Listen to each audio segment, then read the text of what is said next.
Maxime Blanc avait cessé de croire au grand amour.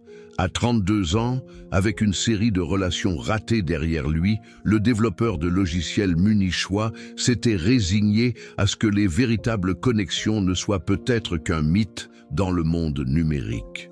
Un jour de pluie d'octobre 2023, un simple message sur une application de rencontre internationale a tout changé. « Bonjour Maxime, ton profil m'a beaucoup impressionné. J'adore la culture allemande et je rêve de visiter Munich un jour. Travailles-tu vraiment comme ingénieur? Ça doit être tellement intéressant. » L'expéditrice était Océane Delcourt, 27 ans, prétendument étudiante en architecture à Istanbul. Sa photo de profil montrait une belle jeune femme aux cheveux sombres et aux yeux brillants, posant devant la célèbre mosquée bleue. Ce qui a immédiatement attiré Maxime n'était pas seulement sa beauté évidente, mais la façon dont elle écrivait, intellectuelle, curieuse, et avec une chaleur qui semblait rayonner à travers l'écran. Ce qui a commencé comme une conversation décontractée sur la technologie allemande et l'architecture turque s'est rapidement transformé en discussion de plusieurs heures sur les rêves, les peurs et les projets d'avenir. Océane parlait de sa vie à Istanbul, une ville entre deux mondes, et de ses ambitions de développer une architecture durable. Maxime, à son tour, se confiait sur son travail dans une start-up munichoise et la solitude qu'il ressentait malgré son succès professionnel. « Parfois, je me sens comme une étrangère dans ma propre ville », écrivait Océane après 2 semaines de conversations intenses. « Istanbul est si grande, si chaotique.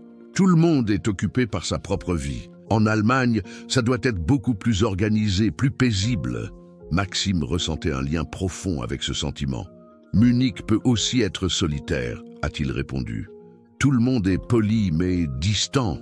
C'est difficile de trouver de vraies connexions. » Les appels vidéo ont commencé en novembre. Océane était encore plus belle en mouvement, avec un rire contagieux et la façon dont ses yeux s'illuminaient lorsqu'elle parlait de ses projets d'architecture. Elle lui a montré des visites virtuelles d'Istanbul, de son université et même de son appartement avec vue sur le Bosphore. Tout semblait authentique, vivant, réel. Ce qui a particulièrement touché Maxime, ce sont les histoires sur sa famille. Son père, Adrien Morel, était un homme d'affaires prospère dans l'immobilier et sa mère, Amélie Voisin, une femme au foyer chaleureuse qui cuisinait des plats turcs traditionnels et rêvait d'invités allemands. La famille semblait incarner tout ce qui manquait à Maxime depuis la mort de ses propres parents 3 ans auparavant. Chaleur, stabilité, amour inconditionnel. « Ma famille est très traditionnelle, mais ils ont le cœur ouvert », a expliqué Océane lors d'un appel vidéo en décembre. « Papa dit toujours que le caractère d'une personne est plus important que sa nationalité. Maman rêve déjà de cuisiner pour un gendre allemand. Elle a ri timidement. Elle demande constamment de tes nouvelles. » En janvier, Océane a mentionné négligemment que ses parents étaient curieux de se rencontrer en personne. « Ils aimeraient te connaître », a-t-elle dit lors d'un appel nocturne. « Papa a dit que si tu es sérieux avec nous, il serait important de venir à Istanbul. C'est une tradition dans notre famille d'évaluer le partenaire en personne avant de prendre des décisions importantes. » Maxime ressentait un mélange d'excitation et de nervosité. Voyager à Istanbul était un grand pas, mais en regardant les yeux pleins d'espoir d'Océane, il savait qu'il n'y avait pas d'autre choix. « Quel serait le meilleur moment ?» a-t-il demandé. « Mars serait parfait », a-t-elle répondu, ses yeux pétillants d'anticipation. « Il fera beau et j'aurai les vacances semestrielles. Nous pourrons passer du temps de qualité ensemble. » Maxime n'a pas hésité une seconde. En 1 semaine, il avait réservé le vol. Munich-Istanbul, aller le 15 mars, retour ouvert. Océane était euphorique lorsqu'il lui a montré la confirmation. « Je n'arrive pas à croire que cela arrive vraiment », s'est-elle exclamée. « Papa prévoit déjà de te montrer les plus beaux endroits d'Istanbul, et maman pratique l'allemand tous les jours. » Ce que Maxime ignorait, c'est qu'Adrien Morel était assis dans une autre pièce à cet instant précis, donnant des instructions à Océane, sur les prochaines étapes du plan qu'ils avaient exécuté des douzaines de fois auparavant. Il n'avait aucune idée que son billet pour Istanbul était en réalité une porte d'entrée vers l'une des opérations d'exploitation internationale les plus sophistiquées jamais menées dans la région. Les semaines précédant le voyage ont filé à toute allure.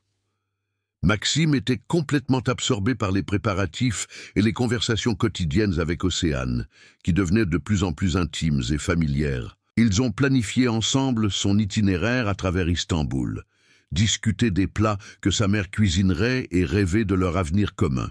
« J'ai une surprise pour toi », a dit Océane lors d'un appel vidéo quelques jours avant son départ. Papa veut te montrer quelques opportunités commerciales. Il pense qu'un ingénieur allemand talentueux comme toi pourrait être intéressé à investir dans des projets immobiliers turcs. Les marges de profit sont incroyables. Maxime était flatté. L'idée de non seulement trouver une femme, mais aussi des opportunités d'affaires en Turquie était tentante. « Ça a l'air intéressant », a-t-il répondu. « J'aimerais en savoir plus. » Océane a souri radieusement. Papa sera si heureux. Il respecte beaucoup le sens des affaires allemands. Son meilleur ami, Julien Charpentier, à Munich, était moins enthousiaste. « Mec, es-tu sûr de vraiment connaître cette fille ?» a-t-il demandé lors de leur dîner d'adieu. « 6 mois en ligne, c'est très différent de connaître quelqu'un en personne, et puis rester directement chez la famille. » Mais Maxime a écarté les inquiétudes. « Tu ne comprends pas, Julien. Ce n'est pas juste une romance en ligne. Océane et moi avons une vraie connexion. Le vol Lufthansa LH1562 a atterri à l'aéroport Atatürk le 15 mars à 14h45. Maxime est sorti de l'avion le cœur plein d'attentes et une valise pleine de cadeaux pour la famille d'Océane. Chocolat allemand, une chope de bière de Bavière et un parfum cher pour Océane elle-même. La chaleur méditerranéenne d'Istanbul l'a frappé comme une étreinte lorsqu'il a quitté le terminal climatisé. Même en mars, l'air était doux et rempli d'odeurs qu'il ne pouvait identifier, épices, eau salée du Bosphore et quelque chose de sucré qui flottait dans l'air. « Maxime, Maxime, par ici !» La voix familière d'Océane, maintenant avec un accent légèrement différent de celui auquel il était habitué par les appels vidéo. Il s'est retourné et l'a vu courir vers lui, suivi d'un homme d'âge moyen imposant et d'une femme élégante portant un foulard coloré. Océane était encore plus belle en personne, avec un rayonnement que la caméra n'avait jamais complètement capturé. « Tu es enfin là », a-t-elle chuchoté alors qu'il s'étreignait. « Je n'arrive pas à croire que tu sois vraiment là. » Le parfum de jasmin de son parfum était enivrant. « Voici mes parents », a dit Océane, reculant légèrement. « Papa, Adrien Morel, et maman, Amélie Voisin. » Adrien s'est approché avec un sourire chaleureux et une poignée de main ferme. « Bienvenue en Turquie, Maxime. Enfin, nous rencontrons le célèbre ingénieur allemand dont Océane nous parle depuis des mois. » Son allemand était étonnamment sans accent, presque trop parfait. Amélie était plus réservée, mais son étreinte était maternelle et sincère. « Hoş geldiniz, bienvenue dans notre famille », a-t-elle dit dans un mélange de turc et d'allemand. « Notre maison est maintenant ta maison. » Le trajet jusqu'à la maison familiale les a menés à travers le cœur vibrant d'Istanbul. Maxime était submergé par l'énergie de la ville, les klaxons constants, les minarets qui perçaient l'horizon et les foules qui se déplaçaient dans les rues comme de l'eau dans des canaux. « Istanbul compte 15 millions d'habitants », a expliqué Adrien, tandis que leur chauffeur naviguait habilement dans la circulation. « C'est une ville qui ne dort jamais, tout comme New York, mais avec 2500 ans d'histoire. Attends de voir le coucher de soleil sur le Bosphore. » La maison familiale était située à Bebek, un quartier huppé sur le Bosphore. C'était une impressionnante villa de 3 étages, entourée d'un jardin bien entretenu et offrant une vue directe sur l'eau. Maxime était impressionné. C'était clairement une famille très aisée. « Notre maison a été construite en 1920. » a expliqué Amélie alors qu'il traversait le hall d'entrée. Le grand-père d'Adrien était architecte et l'a conçu selon les normes européennes. Nous l'avons modernisé, mais avons conservé son cachet. L'intérieur était un élégant mélange d'antiquités ottomanes et de commodités modernes. La chambre d'amis de Maxime au 2e étage était spacieuse et confortable, avec un balcon offrant une vue spectaculaire sur le Bosphore. « Tu restes ici avec la famille », a insisté Adrien. « Les hôtels sont impersonnels. Nous voulons que tu fasses l'expérience de la véritable hospitalité turque. » Le dîner fut un festin pour les sens. Amélie avait préparé un banquet traditionnel turc. Meze, poisson grillé, baklava et café turc fort. Chaque plat était parfaitement préparé et présenté avec fierté. « Demain, je te montrerai mon université », a dit Océane, alors qu'ils étaient assis ensemble sur la terrasse, regardant le coucher de soleil sur le Bosphore. Et après-demain, papa a prévu quelques réunions d'affaires. Il est très impatient de te montrer les projets immobiliers. Maxime se sentait comme dans un conte de fées. La famille Morel ne l'avait pas seulement accepté, mais le traitait déjà comme un fils. Istanbul était à couper le souffle, Océane était parfaite, et il y avait même des opportunités d'affaires. C'était trop parfait. Et au fond de son subconscient, une petite voix a commencé à murmurer que les choses trop belles pour être vraies ne le sont généralement pas.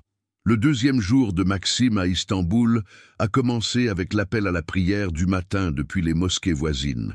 Le son étrange, mais d'une certaine manière apaisant, l'a réveillé à 5h30 du matin. Par sa fenêtre, il pouvait voir le Bosphore, où les premiers ferrys commençaient déjà leurs trajets matinaux. Au petit déjeuner sur la terrasse, il a appris davantage sur la dynamique familiale. Adrien lisait activement des journaux turcs et internationaux tout en consultant constamment son téléphone. Amélie servait un riche petit déjeuner turc avec du fromage, des olives, du pain frais et du miel. Océane semblait fatiguée et légèrement tendue. « Mal dormi ?» lui a demandé Maxime doucement. « Je suis juste excité que tu sois là », a-t-elle répondu, mais son sourire n'atteignait pas tout à fait ses yeux. Parfois, la famille est compliquée. Aujourd'hui, je vais te montrer la véritable âme d'Istanbul, a annoncé Océane après le petit déjeuner. Pas l'Istanbul touristique, mais la ville où vivent et travaillent les vrais gens. Ils ont pris le ferry pour Beyoğlu et Maxime a été fasciné par la diversité des passagers, des hommes d'affaires en costume, des femmes voilées avec des sacs de course, des étudiants avec des sacs à dos. L'université technique d'Istanbul était impressionnante, un complexe de bâtiments historiques et modernes.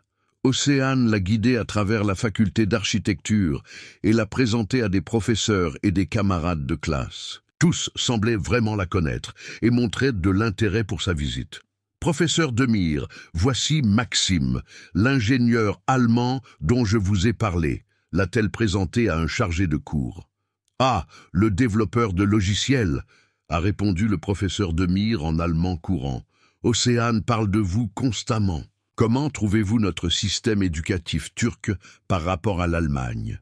Les conversations étaient intellectuellement stimulantes, mais Maxime a remarqué quelque chose d'étrange.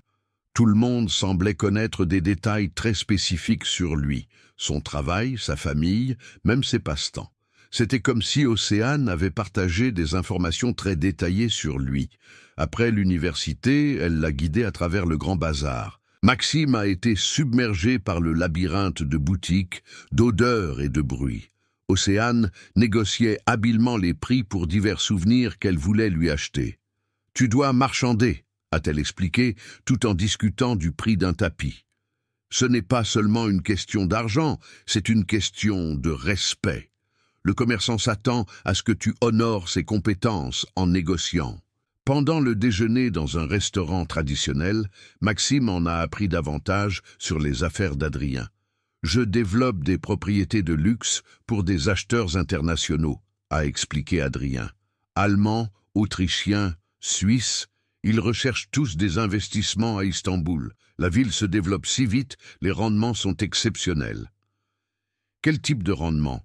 a demandé Maxime, son instinct d'homme d'affaires s'éveillant. « 25-40% par an sur les bons projets, » a répondu Adrien sans hésiter. « Bien sûr, cela nécessite un capital initial important et le bon savoir-faire local. » Dans l'après-midi, ils ont visité quelques mosquées historiques.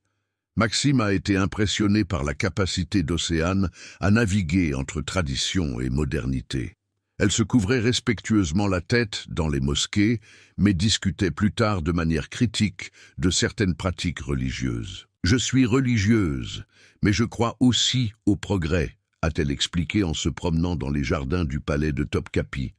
Beaucoup de jeunes Turcs trouvent des moyens d'honorer notre culture tout en vivant des valeurs modernes.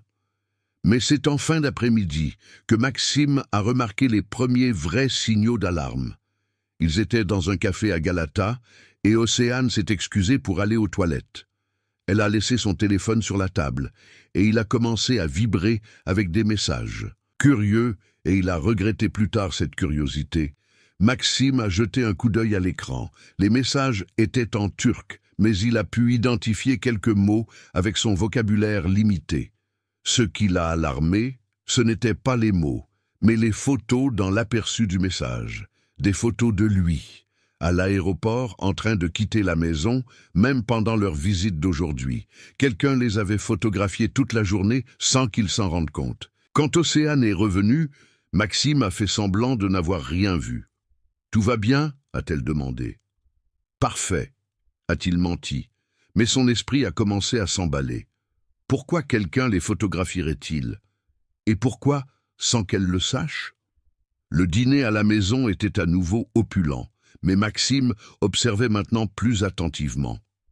Il a remarqué comment Adrien et Amélie échangeaient occasionnellement des regards significatifs. Comment Océane s'arrêtait parfois au milieu d'une phrase comme si elle se corrigeait.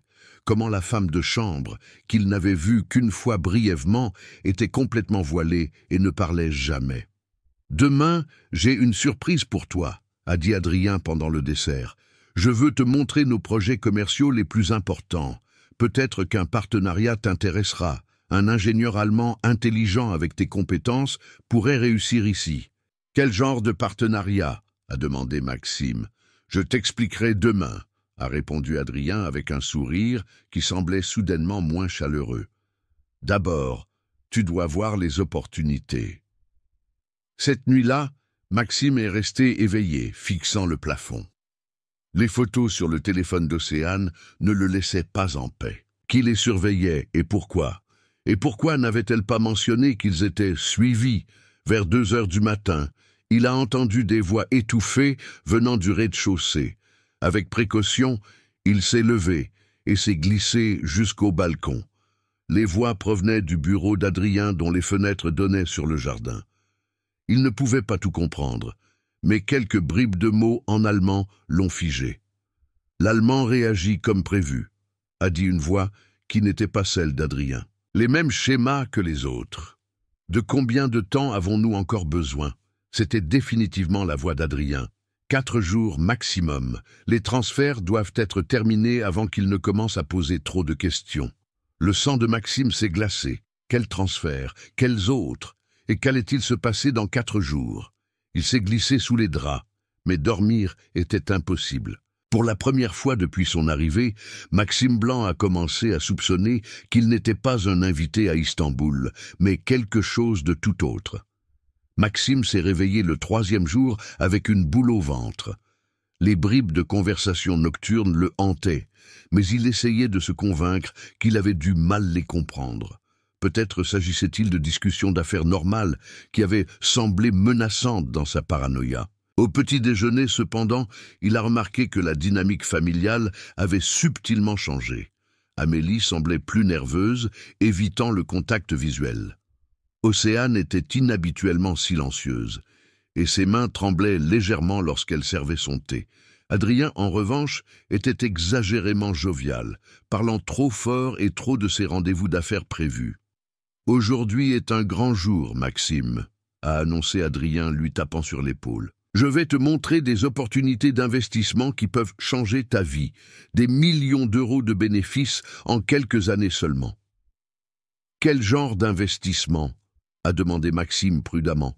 « Projets immobiliers pour acheteurs européens », a répondu Adrien rapidement. « Appartements de luxe, maisons de vacances, développements commerciaux. le marché turc est mûr pour l'efficacité allemande et le capital allemand. Après le petit déjeuner, alors qu'il se préparait pour les rendez-vous d'affaires, Maxime a réussi à parler seul à Océane pendant un moment. « Est-ce que tout va bien ?» lui a-t-il demandé doucement. « Tu as l'air tendu depuis hier ?» Océane a jeté un regard nerveux vers la porte avant de répondre. « Maxime, tu dois être prudent aujourd'hui, » a-t-elle chuchoté. « Papa est très excité par les affaires, mais promets-moi que tu ne signeras rien sans le comprendre complètement. »« Et qu'est-ce que tu veux dire ?» Mais avant qu'elle ne puisse répondre, Adrien est apparu dans l'embrasure de la porte. « Prêt pour une journée rentable ?» a-t-il demandé avec un sourire qui n'atteignait pas ses yeux. Ils ont roulé à travers Istanbul dans une Mercedes coûteuse, mais pas vers les sites immobiliers attendus. Au lieu de cela, ils se sont arrêtés devant un immeuble de bureaux discret dans un quartier d'affaires que Maxime ne connaissait pas. « Les affaires les plus importantes sont traitées discrètement », a expliqué Adrien. « Pas dans des salles d'exposition clinquantes, mais dans des bureaux privés. » Le bâtiment n'avait pas de plaque d'entreprise ni de marquages officiels. Dans l'ascenseur, Adrien a appuyé sur le bouton du 8e étage et Maxime a remarqué que son hôte semblait soudainement beaucoup plus sérieux. « Avant d'entrer, Maxime, je dois t'expliquer quelque chose », a dit Adrien lorsque l'ascenseur s'est arrêté. « Les gens que nous allons rencontrer sont des partenaires commerciaux très spéciaux. Ils gèrent des transferts d'argent internationaux et des contrats d'investissement pour des clients étrangers. La discrétion est absolument nécessaire. » Le couloir était vide et mal éclairé. Adrien l'a conduit à un bureau au bout du couloir où attendaient 3 hommes. Le plus âgé, un homme corpulent d'environ 55 ans, s'est levé lorsqu'ils sont entrés. « Maxime Blanc », a dit l'homme dans un allemand impeccable. « Bienvenue, je suis Kemal. Adrien nous a beaucoup parlé de vous. » Les 2 autres hommes se sont présentés comme Mehmet et Osman, mais on peut parler. « Monsieur Maxime », a poursuivi Kemal, ouvrant un épais dossier. « Adrien m'a parlé de votre intérêt pour les investissements turcs.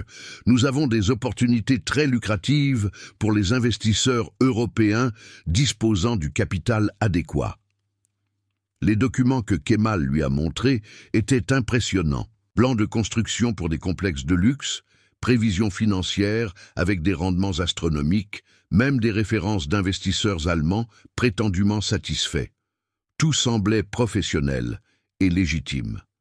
L'investissement minimum pour notre programme premium est de 200 000 €, a expliqué Kemal. Mais pour un ami d'Adrien, nous pourrions commencer à 150 000 €. Le rendement attendu est de 45% la première année. Maxime a étudié les papiers, mais quelque chose le dérangeait.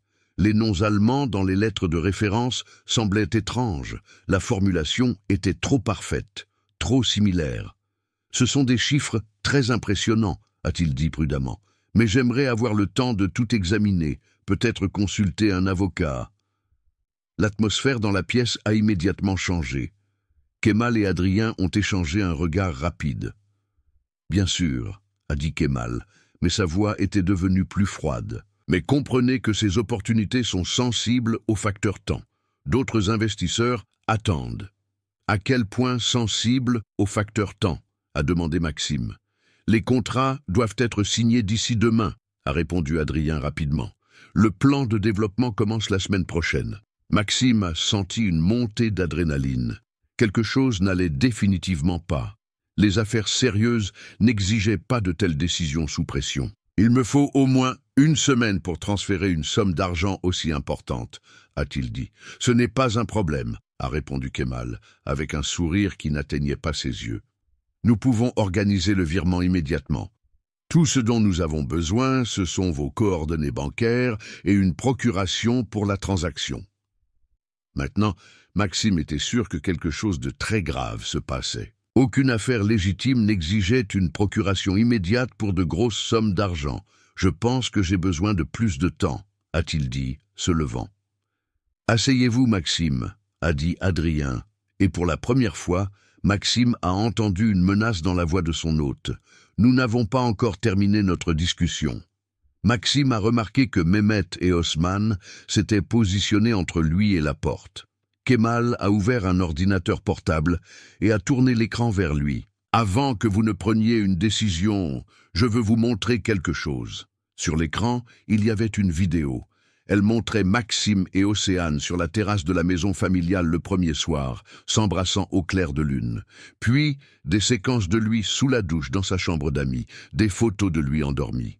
« Nous avons tout enregistré depuis votre arrivée, » a dit Kemal calmement. « Chaque moment privé, chaque geste intime. Très intéressant pour les gens en Allemagne. Ne pensez-vous pas? La bouche de Maxime s'est asséchée. « Que voulez-vous de moi ?» a-t-il demandé, même s'il craignait déjà la réponse. « Coopération », a répondu Kemal simplement. « Il est temps que vous appreniez comment fonctionne réellement l'entreprise. Permettez-moi de vous expliquer la situation, monsieur Blanc, a dit Kemal, fermant l'ordinateur portable d'un mouvement réfléchi.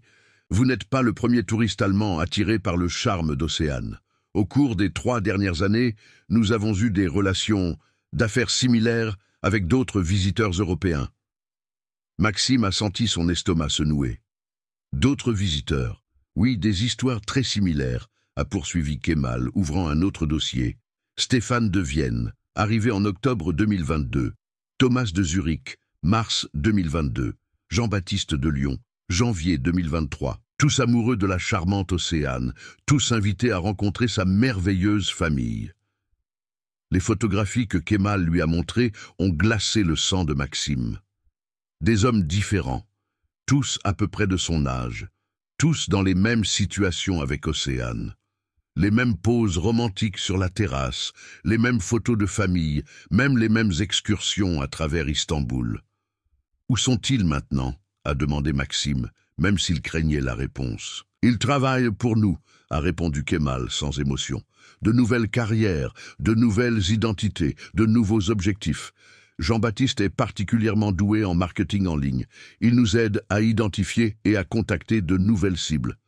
Vous forcez les autres à travailler pour vous. Forcer est un mot dur, a répondu Adrien, qui semblait soudain beaucoup plus autoritaire. Nous offrons des opportunités. Parfois, les gens ont juste besoin d'être convaincus pour réaliser leur véritable potentiel. Kemal s'est penché en avant. « Voici ce qui va vous arriver, monsieur Blanc. Aujourd'hui, vous allez autoriser des virements bancaires d'un montant total de 180 000 €. Vous allez écrire des emails à votre famille et à vos amis expliquant que vous avez décidé de rester définitivement en Turquie. Ensuite, vous travaillerez pour notre organisation. Et si je refuse ? » « Ce serait très imprudent, » a répondu Kemal, faisant signe à Mehmet. Mehmet a ouvert un autre ordinateur portable et a montré une vidéo en direct. C'était l'appartement de Maxime à Munich et quelqu'un était à l'intérieur, fouillant ses affaires. « Nous avons des gens en Allemagne qui surveillent vos amis et votre famille, » a expliqué Kemal calmement. « Votre ami Julien Charpentier, par exemple. Des habitudes très régulières. Tous les matins à 7h45 à la salle de sport, puis au travail. Hier, il portait une veste bleue et un sac à dos noir pour ordinateur portable. La réalité a frappé Maxime comme un coup de marteau. Ce n'était pas une opération d'amateur, mais un réseau international avec des ressources et des connexions qu'il n'aurait jamais pu imaginer. « Que voulez-vous exactement que je fasse ?» a-t-il demandé d'une voix étouffée. « Votre travail sera d'établir un contact en ligne avec des hommes européens solitaires, » a expliqué Kemal. « Vous établirez la confiance, développerez des relations amoureuses et les convaincrez de visiter la Turquie. Considérez cela comme un service de rencontres étendu. Vous voulez que j'attire les autres dans le même piège que moi. » « Exactement. Qui pourrait mieux comprendre la psychologie de nos cibles que quelqu'un qui était lui-même une cible ? À ce moment-là, la porte s'est ouverte et Océane est entrée. Mais ce n'était pas l'Océane que Maxime connaissait. Elle portait une tenue d'affaires formelle et avait une expression dure qu'il n'avait jamais vue. Derrière elle, suivait une autre femme qui s'est avérée être la véritable assistante d'Amélie. « Bonjour Maxime », a dit Océane, sa voix professionnelle et détachée. « J'espère que tu comprends maintenant que ce n'était pas personnel, ce n'est que des affaires. Elle fait ça depuis 4 ans, a ajouté l'autre femme, qui parlait un allemand parfait sans un soupçon de l'accent qu'elle avait feint. Océane est très douée dans son travail. Maxime se sentait comme s'il se noyait. Tout était un mensonge, chaque moment, chaque conversation. « Pas tout !» a dit Océane, et pendant un instant, son masque est tombé. Certaines parties étaient réelles, mais Maxime, c'est plus grand que nous deux. J'ai ma propre famille à protéger. La vraie famille d'Océane vit en Arménie, a expliqué Kemal. Situation économique très difficile. Nous les soutenons financièrement en échange de ses services. C'est un accord mutuellement bénéfique. Donc elle aussi est victime de chantage, a réalisé Maxime. Nous faisons tous des choix, a répondu Kemal froidement. Océane a choisi d'aider sa famille. Adrien a choisi d'étendre son entreprise grâce à notre partenariat. Et maintenant, vous allez choisir à quel point vous voulez coopérer. Kemal s'est levé et s'est dirigé vers un coffre-fort dans le coin du bureau.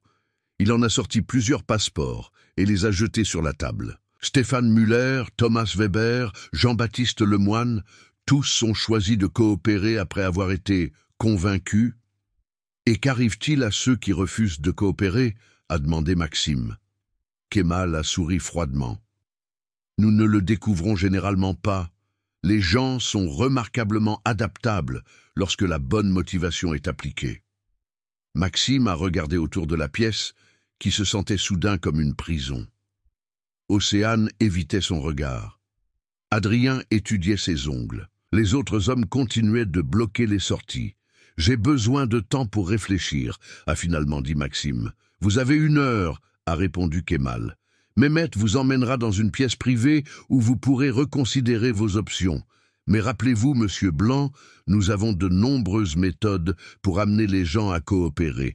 Le chemin facile implique de signer des papiers. Le chemin difficile est beaucoup plus désagréable. » Alors que Mehmet le conduisait dans une petite pièce sans fenêtre, Maxime a réalisé qu'il avait atteint le point le plus bas de sa vie.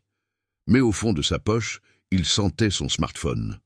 Julien avait insisté pour qu'il reste en contact quotidien, et Maxime avait manqué l'appel de contrôle d'hier. S'il connaissait son meilleur ami, Julien était déjà en panique et avait peut-être contacté les autorités allemandes. Maxime devait juste survivre assez longtemps pour envoyer un signal au monde extérieur. La partie n'était pas encore terminée. Maxime était assis dans la pièce sans fenêtre, étudiant les documents devant lui. Formulaire de virement bancaire, procuration et email préécrits pour la famille et les amis. Sur la table se trouvait également un téléphone qu'il était censé utiliser pour envoyer ses emails. Pendant que Mehmet attendait devant la porte, Maxime a rapidement élaboré un plan. Il signerait tout ce qu'il voulait et enverrait les emails, mais avec des indices subtils que seul Julien comprendrait. Des références de jeux vidéo et des blagues d'initiés qui signaleraient immédiatement à son ami qu'il était en danger. Il a commencé à écrire « Cher Julien, Istanbul est incroyable. La famille est parfaite. Niveau IDDQD 99 atteint. Océane me montre chaque œuf de Pâques caché de la ville. Le combat de boss était plus difficile que prévu, mais le power-up est incroyable. L'emplacement de réapparition a changé, déménagement permanent prévu. Plus d'infos bientôt. Salutations, code Konami, Max. Pour n'importe qui d'autre, cela ressemblerait à une nostalgie de jeux vidéo inoffensive. Mais Julien comprendrait immédiatement. IDDQD était l'ancien code de triche de Doom pour l'invincibilité. Un code pour « Je suis en danger de mort ». Combat de boss signifiait de sérieux problèmes. L'emplacement de réapparition a changé, signifiait qu'il était capturé. Le plus important était le code Konami, leur terme d'enfance pour appeler à l'aide immédiatement. Il l'avait utilisé depuis l'enfance lorsque l'un d'eux était en grave difficulté. Maxime a envoyé des messages codés similaires à ses autres amis proches et même un à son ancien patron. Si les autorités enquêtèrent plus tard sur ses emails, elles reconnaîtraient les schémas. Quand il eut fini, il appela Mehmet. « Je suis prêt à coopérer », a-t-il dit. « Bien », a répondu Mehmet, le ramenant au bureau principal. Kemal a vérifié les documents signés et les emails envoyés. « Très raisonnable, monsieur Blanc », a dit Kemal, satisfait. « Bienvenue dans votre nouvelle carrière. Demain, nous commencerons votre formation. Vous apprendrez à identifier et à contacter les cœurs solitaires en ligne. » Mais ce que l'organisation ignorait, c'est que Julien Charpentier avait contacté l'ambassade d'Allemagne à Ankara, 48 heures auparavant. En tant qu'expert en cybersécurité, Julien était naturellement paranoïaque et l'appel de contrôle manqué de Maxime avait déclenché toutes les alarmes. L'enquêtrice allemande Margot Vasseur était déjà arrivée à Istanbul et travaillait avec la police turque. Elle avait enquêté sur des cas similaires provenant d'autres pays européens et avait immédiatement reconnu les schémas du réseau international de traite des êtres humains. À 23h47 cette même nuit, alors que Maxime était censé dormir dans un immeuble d'appartements surveillé, les forces spéciales turques ont simultanément pris d'assaut 4 sites à Istanbul. L'immeuble de bureau, la maison familiale à Bebek, un entrepôt à Kadıköy et une villa sur le Bosphore utilisée comme refuge pour les étrangers capturés. Le raid était le résultat de mois d'enquête, déclenchés par les informations détaillées de Julien sur les plans de voyage et les activités en ligne de Maxime. Les autorités allemandes,